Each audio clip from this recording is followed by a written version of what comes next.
大家好，我叫余錦榮，我係澳門小提琴家，亦都係澳門室內樂協會嘅副會長。細個嘅夢想，因為我性格比較好動啦，所以我爹哋媽咪就揀咗一樣比較靜嘅嘢俾我學，就係音樂。我細個其實一啲都唔中意學音樂嘅，嗰陣時上堂又要老師又會鬧啊，跟住又會喊住咁去上。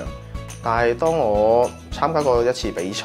攞過一次獎，觀眾嘅掌聲俾我嗰種感覺係我冇一樣嘢可以俾到我。其實細個見到嗰啲師兄學琴咧，覺得佢哋好叻嘅喎，但係我個心態上面係嗰種比較好勝心強啲嘅人，即係同佢哋一齊拉琴嗰陣時，我就想不停咁超越佢哋。呢個可以話係細個我嘅一個夢想，就係超越一啲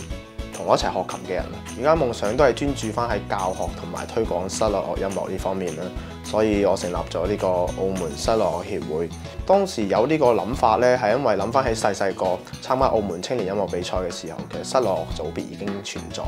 但係當年參加嘅人就係比較少啦。其實直至而家音樂發展得咁好，但係學音樂嘅人咧對呢個室內樂嘅認知都係比較低，所以依家嘅夢想都係想推廣翻呢個室內樂音樂。實現夢想最難嘅，對於我哋學音樂嘅人嚟講啦，我相信係一個主辦機構同埋一個場地嘅問題。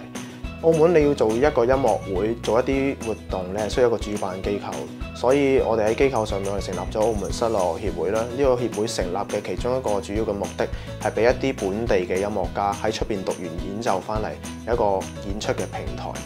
而喺場地方面，澳門最主流嘅音樂廳，我相信係文化中心啦。但係文化中心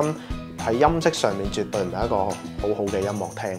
我亦都希望澳門政府可以快啲興建翻一啲設備完善嘅音樂廳，去俾我哋一啲澳門嘅音樂人。喺呢度同年輕人分享一件事啦，就係我喺大學嘅時候有個教授曾經舉過個例子，關於夢想同埋理想。佢哋嗰陣時好多百年前嘅人會覺得接觸月球係一件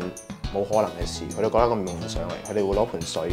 去經過水嘅反射去摸嗰盆水，就覺得係掂到個月球。但係佢哋永遠都諗唔到幾百年後人類係可以直接踩喺月球嘅表面。所以喺呢度其實通過呢件事對我影響好深，好多嘢只有你諗唔到，但係冇嘢係你做唔到嘅。所以當你有你自己嘅夢想嘅時候，你應該要用盡你所有嘅努力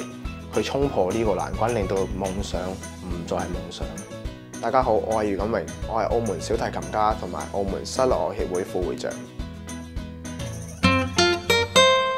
Good.